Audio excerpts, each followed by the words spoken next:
Abantu mwagiye mumbaza iki kibazo mwabonye ko akenshi mpita mbabaza ngo ese ngo ufite umugore. Ni ukubera iki? Ni ukubera yuko ubundi kuvuga ngo urangiza vuba ngo byatewe no kwikinisha blabla. Nakoze ikiganiro ndimo ndababwira ko ubundi kwikinisha bisa naho ari ibintu bisanzwe, kandi ko akenshi ubundi mu bibazo bitera hatarimo ibyo ngibyo byo kuvuga ngo kurangiza vuba, ahubwo hakabaye harimo ibibazo bisa naho biri psychologique, bya bibazo bivuga ngo numva ari byo nsigaye mpitamo cyangwa nkunda cyane kurusha gukora imibonano bisanzwe. So impamvu ndi kubivuga gutya ni iki? Nuko buri gihe nyine umuntu uzi kurangiza vuba ariko akaba yarikinishijeho, buri gihe arabihuza agahita avuga ngo ndangiza vuba kubera ko nikinishije. Dore uvuga ngo kurangiza vuba ntabwo ari ikibazo kizanwa no kwikinisha, ahubwo umugabo cyangwa se umusore ugitangira kwiga gukora imibonano mpuzabitsina ubundi abenshi baba barangiza vuba. Kubera iki? Kubera ko ubwonko bwabo buba butaramenyera bya byiyumvo cyangwa se za santima, bwabushagarira bya bintu byose bizamurwa n'igihe cyo kurangiza. Ibyo ngibyo rero bituma umuntu yumva bimunaniye kwikontorora, bikanga akarangiza vuba. Impamvu rero nkubaza ngo ese ngo ufite umugore, nuko nzi yuko iyo umuntu ataragira umugore kurangiza vuba biba ari ibisanzwe. Niyo afite umugore ariko bamaranye igihe gitoya ataramara kumenya kwimetiriza cyangwa se no kubimetiriza ubwabyo ibyo akora, birashoboka yuko ushobora kuba udafite umugore ariko ukaba ukunda kubikora kenshi, n'ubundi nawe ukaba warahindutse nk'umugabo ufite urugo. Ariko nanone iyo utabikora n'umuntu umwe, biragoye ko umuntu ashobora kukubwira ngo kora iki cyangwa kiriya. Naho ibintu byo kuvuga ngo hari imiti bari kujya kuguhangurangiza vuba, reka nkubwire my dear, imyinshi muri iriya miti nyine urayinywa nyine nk'uko n'ubundi tujya tuvuga ngo ibyo bapfu biribwa n'abapfumu. Umuntu ari kukuvura ibintu byo kurangiza vuba, kandi ntabwo kurangiza vuba ari indwara. Ikindi kandi icyatuma kurangiza vuba bishira ntabwo urakigeraho, nturakibona, sibyo? Kuba rero ufite umugore umwe wawe mubana, hanyuma ukagenda wimenyera nawe umumenyera nawe akumenyera, ubundi uwo ni wo muti wa mbere wo kureka kurangiza vuba. Nuko wowe wimenyera, umugore wawe akakumenyera, mukamenyera namwembi, hanyuma mukamenya ngo mukora iki. Niki gituma urangiza mureka gukora kare, mukagikora nyine igihe cyo kurangiza kigeze. Niki umugore agufasha, niki nawe wifasha, mbese kwikontorora bizi kandi nawe aragukontorora. Ubundi uwo nguwo ni wo muti nyakuri nyakuri. Otherwise uzasanga n'abantu bamwe barangiza vuba hari igihe babaho umuti wo kwikinisha kugira ngo amenyere za santima zizamurwa no gukora imibonano, amenyere bwabashagarira, amenyere umutwe we cyangwa se brain, ubwonko bwe bumenyere kuvuga ngo urangiza vuba ngo kandi wabitewe no kwikinisha. Njyewe I don't buy it.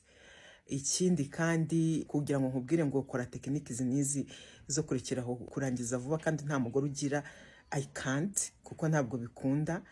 Icyambere, umuti wa mbere ni ukuba uri kumwe n'umugore umwe kandi mukaba mukora imibonano mpuzabitsina nyine n'uwo mugore umwe, udahindura abagore, kuko n'ubundi iyo uhinduye umugore icyo gihe biba bivuga ngo kwa kurangiza vuba wari wamaze kwimetereza bishobora guhinduka, kuko uwo ugiye kubonana nawe aratandukanye n'uwo mwari muri kumwe. Ikindi kandi nanone wa wundi mugiye kubonana niba mutamenyeranye ntabwo azi ngo wowe bigenda gute ngo aragufasha. Hari ibintu mushobora gukora mwagera ahantu wowe mugore ugahita umufata ukamukomeza, cyangwa se mukaba nk'igiti mwembi mugafrizinga kugira ngo yongere atuze, hanyuma namara gutuza mwongere mukomeze igikorwa cyanyu nkaho mutangiye bundi bushya. Ibyo ngibyo ntabwo ndi bikubwire ngo jya kubyigana n'umuntu mukoze imibonano muhuriye ahantu runaka. Ariko icy'ingenzi ni kimwe, icy'ingenzi nyamukuru, kurangiza vuba ntabwo ari indwara. Bishobora kuba ikibazo ku bantu bakeya, nabwo bamwe, kandi nabwo babiganiriye na muganga akabisuzuma agasanga koko wowe uko kurangiza vuba kwawe ni ikibazo. Ariko ku bagabo benshi cyane kurangiza vuba ntabwo ari ikibazo, ahubwo niko bimera iyo bagitangira gukora imibonano cyangwa se bataramenyerana n'umupartenaire, ibintu nk'ibyo, cyangwa se nabo ubwabo bataramenya kwimetiriza. Ibihe byiza kuri dukurikiye, reka turebere hamwe imiti yongera ubushake ku bagabo ikanabarinda ibibazo byo kurangiza vuba. Nzi ko ibi kubera ubuzima tubayemo abantu benshi usanga bafite ibibazo, ariko usanga benshi aho kugira baze kwa muganga ngo baze bafashe kumenya impamvu bafite ibyo bibazo, usanga benshi bajya kwiroha mu miti ya kinyarwanda, kwiroha mu byatsi, ugasanga ibi byatsi noneho bitangiye kwangiza umwijima wabo, ugasanga nyuma y'imyaka igihe runaka batangiye kuza kwivuza indwara batazi ko ari bo baziteye kubera ibyo bintu by'ibyatsi bagiye bafata. Rero tugiye kureba imiti wakoresha igihe wagize ikibazo cy'ubushake buke, igihe ufite ibibazo byo kurangiza vuba, ariko turareba n'ingaruka z'iyo miti. Buri muti turaza kureba akamaro kawo n'ingaruka zawo, noneho kugira umenye uko wabyitwaramo. Njye nitwa Dr Safari Bizimana, bashimiye kuba mudukurikiye. Nimba ari ubwa mbere ubonye video zacu ukawukanda kuri like, okay? Ahantu hari akantu kameze nk'aka, okay? Hakande twagiye. Icya mbere ukwiye kumenya rero ni umuti abantu benshi bazi witwa Manpower cyangwa Sildenafil cyangwa Viagra. Ni umuti abantu benshi bazi. Uyu muti ni umuti ufasha abagabo cyane b'abagabo agera mu gikorwa, agera hagati bikanga cyangwa akabura ubushake burundu, mbese ba bandi bavuga ko batakieguka. Bene abo bagabo uyu muti urabafasha cyane, kuko uyu muti utuma imitsi yaguka igafunguka. Imitsi yafunguka rero amaraso akagenda neza kuri ya myanya y'ibanga, maze igitsina kigahita gifata umurego, ukaba wakora ibyo ukora. Uko uyu muti ukora rero, uyu muti ugomba kuwukoresha isaha imwe mbere yo kujya gukora igikorwa, kugira izo efe zayo zibe zatangiye gukora mu mubiri. Ingaruka z'uyu muti rero zirakomeye cyane. Ingaruka z'uyu muti ni uko uyu muti wagura imitsi, amaraso agatembera neza. Ariko kubera ko wagura imitsi yose, amaraso agatembera neza, bituma amaraso atangira gutembera buhoro cyane ku gice cy'umutima. Ibi ngibi bikaba byatuma umuvuduko w'amaraso ugenda buhoro. Umuvuduko w'amaraso wagenda buhoro, umutima ukabura amaraso ukomeza gupompa. Umutima wabura amaraso ukomeza gupompa, bikaba byagera aho umutima uhita uhagarara mu buryo butunguranye. Akaba ari nabyo mukunze kumva abantu yari ari gutera akabariro agahita apfira aho ngaho atazi icyabaye. Ariko mu by'ukuri iyo ukoze investigation neza, usanga iyo miti ariyo yabiteye. Imiti iba yateye hypotension, ni ukuvuga umuvuduko w'amaraso ukaba muke cyane, ku buryo umutima ubura amaraso ukomeza gupompa, umuntu agahita apfira aho ngaho. Icya kabiri uyu muti utera, indi efe ya kabiri umuti utera, usibye ibi ngibi rero ku mutima ushobora guhagarara mu buryo butunguranye. Abantu benshi byagaragaye ko hari abantu uyu muti ugiraho efe ku buryo ubatera stroke. Stroke ni igihe imitsi yo mu bwonko yaturitse. Aha ngaha imitsi yo mu bwonko ishobora kudaturika, ahubwo ukagira icyo bita stroke ischemic. Iyi stroke ibiterwa n'uko ubwonko bwabuze amaraso ahagije, maze ugahita burekera gukora, ukaba wapfira aho ngaho. Birumvikana rero uyu muti wagufasha kugira ubushake, wagufasha gutera akabariro neza, wagufasha kwemeza umugore cyangwa umuntu mwagiye gukorana imibonano mpuzabitsina, ariko umenye ko uba ufite risike yo kuhapfira. Icya kabiri ni undi muti bita Cialis. Cialis ubundi ni umuti bita Tadalafil. Tadalafil ni umuti nawo ni mwiza cyane, nawo ugufasha kugira ubushake igihe wabubuze. Ariko ikindi ukwiye kumenya ni uko uyu muti ushobora kugutera angine de poitrine. Angine de poitrine iba ryari? Iba igihe imitsi yo mu bwonko yo mu mutima yagutse cyane, yakwaguka cyane, umutima ntubone amaraso ahagije. Ariko iyi angine ishobora kuza mu bundi buryo, aho imitsi ishobora kwikanda cyane, yakwikanda cyane, amaraso akabura inzira acamo, bityo rero bikaba byatuma uribwa cyane mu gatuza, bikaba byanatuma umutima ugeraho ugahita uhagarara mu buryo butunguranye. Iyi rero ni efe z'uyu muti, ariko avantage y'uyu muti wa kabiri wa Cialis cyangwa Tadalafil ni uko wo udakora mu munsi umwe gusa. Wa wundi twavuze Viagra, Manpower cyangwa Sildenafil, wo ukora cya gihe ugiye gukora igikorwa gusa, nimba uramara isaha, nimba ari amasaha abiri, nicyo gihe gusa uwo muti urakora. Ariko iyo birangiye, kugira wongere kuzakora ikindi gikorwa nk'ejo cyangwa mu cyumweru gitaha, biba bisaba kuzafata undi. muri Cialis rero cyangwa Tadalafil iyo wawufashe uyu munsi ushobora kumara igihe cy'amasaha 72 ukiri mu mubiri, ku buryo wawufata uyu munsi ejo ukaba wibereye mu byawe, ejo bundi wazataha wazahura n'uwo muzahura ukazabikora neza cyane, ariko wibuka ko za ngaruka zishobora kugera ku mutima wawe igihe muri kubikora, umutima ugahita uhagarara ugahita uhapfira. Icya gatatu ukwiye kumenya ni umuti bita yohimbine. Yohimbine ni umuti nawo ufasha cyane mu gutuma imitsi ifunguka, mu gutuma amaraso atembera neza cyane cyane hahandi mu myanya y'ibanga y'umugabo, ariko uyu muti usibye ibyiza byawo kubera ko ufasha umugabo gutera akabariro neza, indi ngaruka zabo ni uko ushobora gutuma umutima utera mu buryo butari regulier.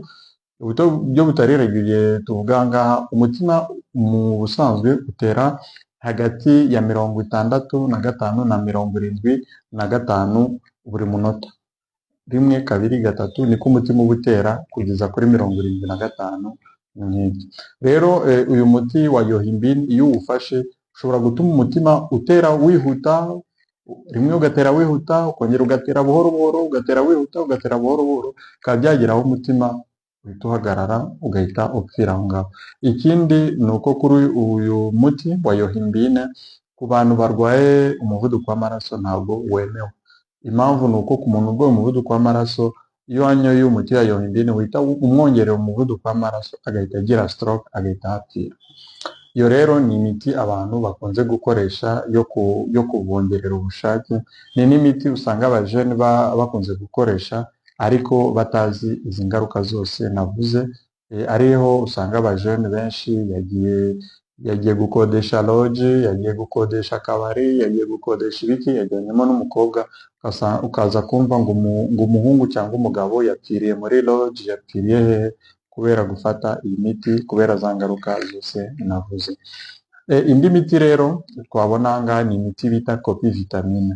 Copivitamine hari indi miti bita potentiateur, hari indi miti bita arginine.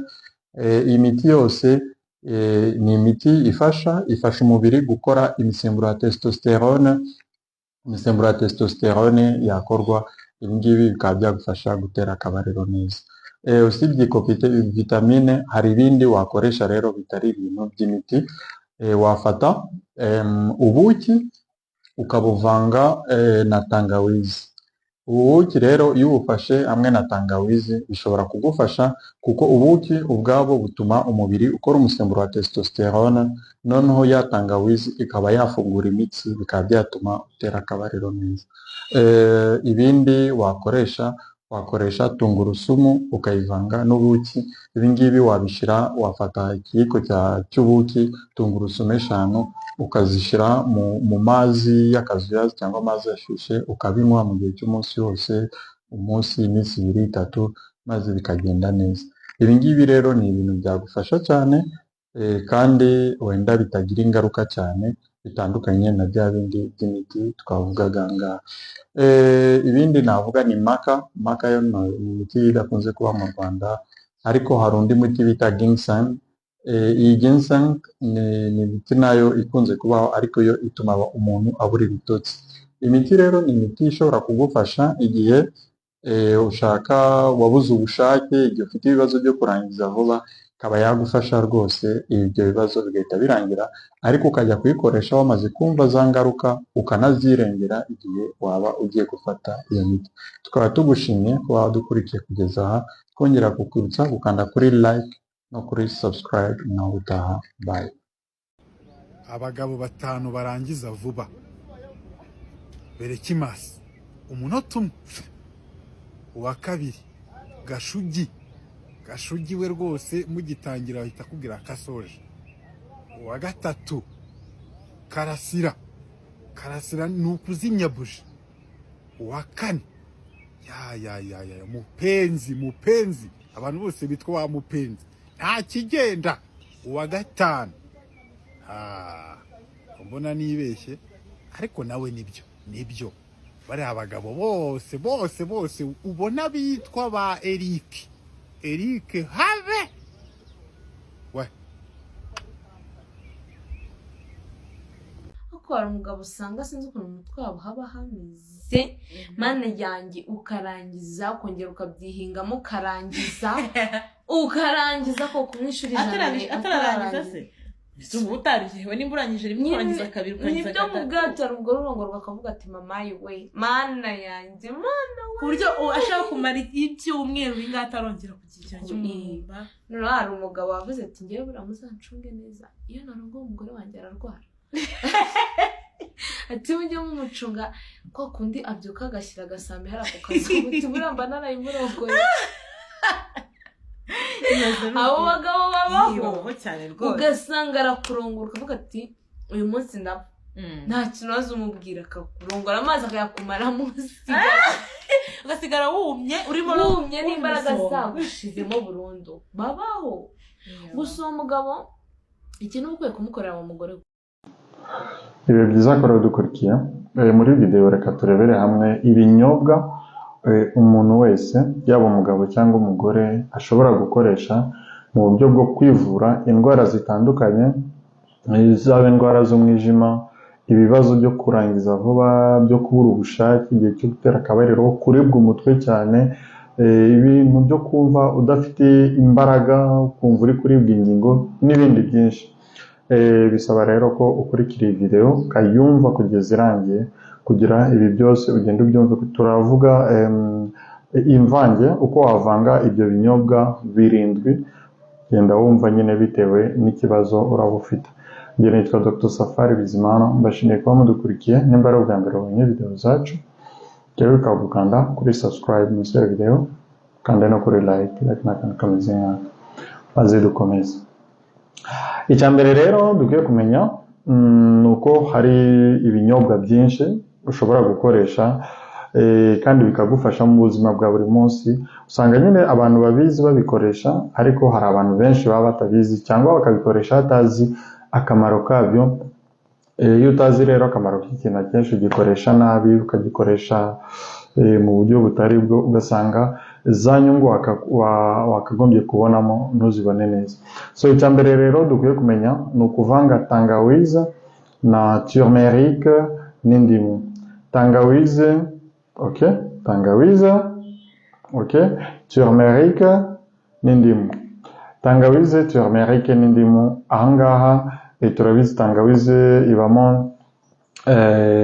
ibinyabutabire bituma imitsi yakwaguka amaraso agatembera neza bikaba byakurinda ibibazo bya stress ibibazo byo kurangiza vuba kubura ubushake ariko usibye ibingibi turakubutsa ko muri tangawizi habamo n'ikinyabutabire gikangurira umubiri wawe gukora umusemburo wa testosterone rero umusemburo wa testosterone ni umusemburo ushobora gufasha umubiri wawe gukora intanga ariko ukaba wafasha umubiri wawe ubwonko bwawe cyane gukora umusemburo wa serotonine maze ibingibi bikaba byatuma nimba wari ufite stress nimba udasinzira neza usinzira neza so turmeric twarayivuze turmeric cyangwa curcuma ibamo curcumine iyi curcumine iba muri turmeric ni anti-inflammatoire ni ukuvuga ku muntu ukunze kuribwa umutwe ingingo umugongo n'ubundi buribwe nyine akumva mu mubiri ari kuribwa mu buryo budasanzwe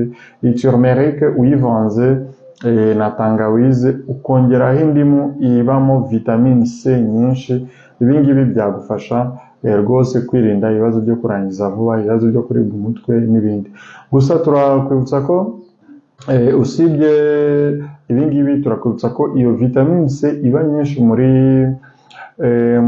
mu ndimu no muri tangawizi bishobora kugufasha gusohora imyanda cyangwa uburozi buba buri mu mwijima uburozi bushobora kuba bwatewe no kunywa inzoga cyangwa kunywa imiti yo kwa muganga myinshi cyangwa kurya ibintu bihumanye ni byiza rero gufata ibingibi ni gute bitegurwa rero ufata agace ka litiro k'amazi ukayateka wamara kuyateka igihe ashushe ariko adatwika ashushe nyine kwa kundi aba yenda kuba akazuyazi ariko ashushe nyine wumva ashushe ugashyiramo tangawize, ushobora gukatiramo tangawize cyangwa tangawize ukayikatira muri blender, wamara kuyikatira muri blender ugashyiramo ya curcuma imwe, ugashyiramo indimu imwe, maze ukabishyira muri ya mazi 300 ml cyangwa 500 ml, maze ukayanywa.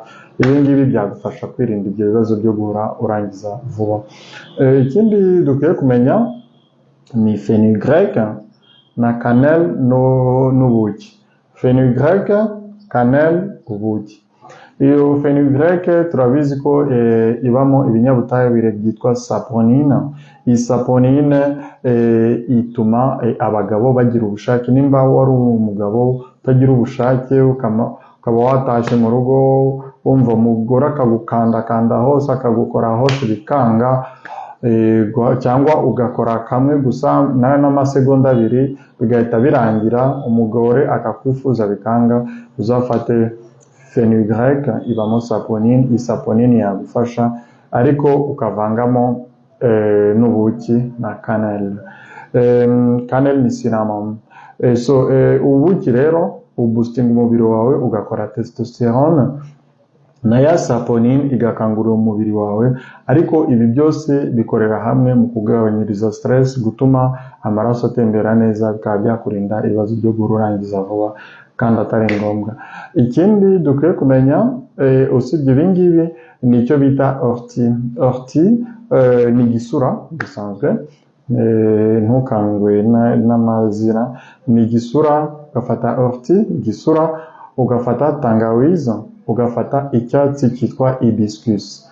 Ibi ngibi ni umuti ukomeye cyane mu kurinda indwara z'umwijima, indwara z'umuvuduko w'amaraso cyane cyane. Nimba uri umuntu ukaba uba ku miti, ukanywa imiti umunsi ku munsi y'umuvuduko w'amaraso, cyangwa ukaba ugira ibibazo, kuko hari abantu bagira ibibazo byo kurangiza vuba cyangwa kubura ubushake kubera indwara y'umuvuduko w'amaraso itaragaragaza ibimenyetso, kubera indwara ya diabete wenda itaragaragaza ibimenyetso. Turakwibutsa ko iyi ortie cyangwa iki gisura kigufasha kugabanya icyo bita resistance à l'insuline. Resistance à l'insuline ni uburyo utunyangingo twawe tuba tutareactinga cyangwa kwakira isukari. Rero iyo uri kunywa ortie umunsi ku munsi, wayivanze na tangawize na hibiscus, bifasha twa tunyangingo twawe kwakira isukari ikaba ku rugero mu maraso. Ariko kubera ko ya tangawize ituma imitsi yaguka, na hibiscus bituma umuvuduko w'amaraso uba ku murongo, amaraso ntavuduke.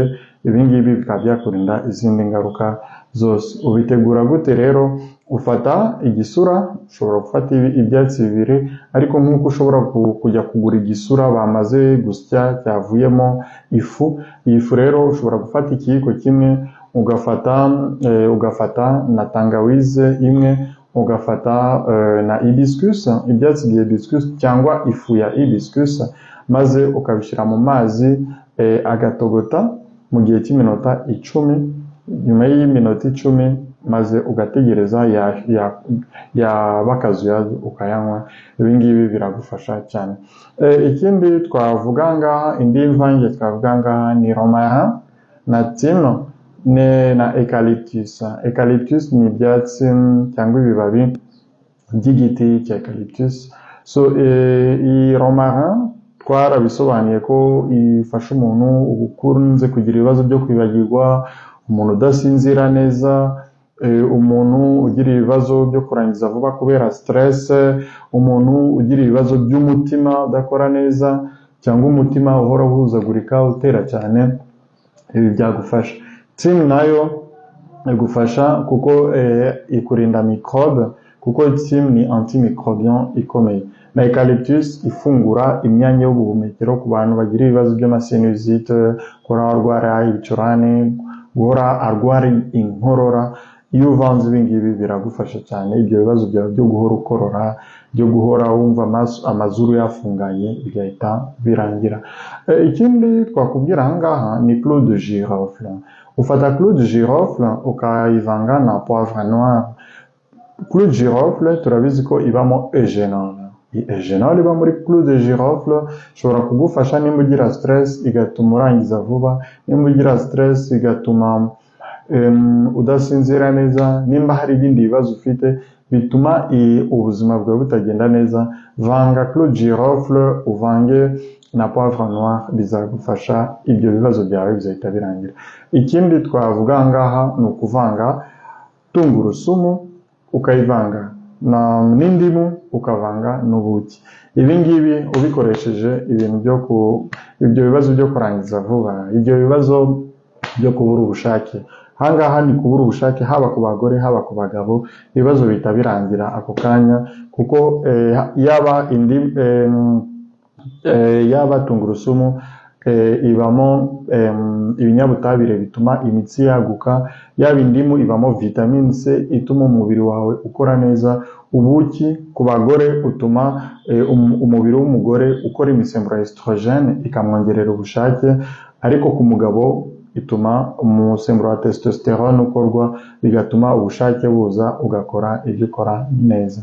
So ibingibi rero nibyo ushobora gukoresha. Tukaba tugushimiye kuba wadukurikiye, twongera kukubutsa gukanda kuri subscribe na like. Ikindi cya kabiri cy'ingenzi mutari muzi, amata nayo ari mu bintu byongera akanyabugabo cyane kabisa, ku buryo imineke nayo igira vitamine, intungamubiri nyinshi, byibuze ugiye unywa ku gakombe kamwe buri munsi mu gitondo. Waba utakanyweye ukanywa kano kenyeri, waba utakanyweye ukanywa watermelon, kuko watermelon abagabo benshi bazi ko ngari iz'abagore gusa, kandi ku bagabo ni hatari. Ku bagabo nabo watermelon ni nziza cyane, kandi ikindi watermelon ikora no mu bijyanye no kuyungurura amaraso. Hari n'imiti yongera akanyabugabo ikoze mu gikakarubamba. Byagaragaye ko nyine igikakarubamba kiri mu bintu byongera wa musemburo wa testosterone ku bagabo. Murabizi ko niba uri umugabo uri kunda muri uyu mwanya urakubita niba uri umugabo uri kunda muri uyu mwanya ukaba akora imibonano mpuzabitsina kabiri muri babari navuze barwaye urimo, ubundi umugabo ukomeye akora imibonano mpuzabitsina buri munsi. Hanyuma rero tugiye gukora akantu koroshye cyane, n'akaji, ntago ni akantu koroshye ariko gafite intungamubiri ziteye ubwoba mu mugabo, gashobora gutuma umugabo rwose yongera akaba intare mu gitanda. Nkurikire ubundi bereke uburyo mugomba kubaka urugo rwanyu byongeyeho mu gitanda. Icya mbere dufite imineke. Iyi tumaze gukora ni iy'abagabo, ni abagabo. Irafasha umugabo kugira ngo imibonano mpuzabitsina ize kuza kugenda neza, amare n'igihe ari gukora imibonano mpuzabitsina. Kanange nkumveho iraryoshye.